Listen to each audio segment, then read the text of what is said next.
In this tutorial, we're going to look at how we adjust the gain. To adjust the gain, highlight the region, and we get a gain handle. To adjust the gain, drag the gain handle. And we can see here at the tooltip how much we're gaining.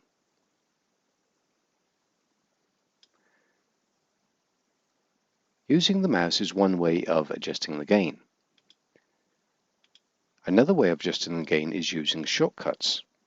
Shift Command arrow up on a Mac, or Shift Control arrow up on Windows, and Shift Command arrow down to reduce the gain.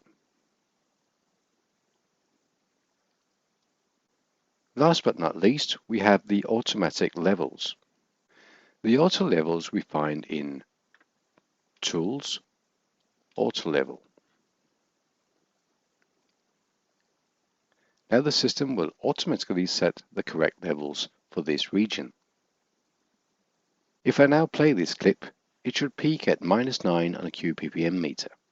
Amazing data source, so we had to grab it and had to start working with it. Ready for broadcast.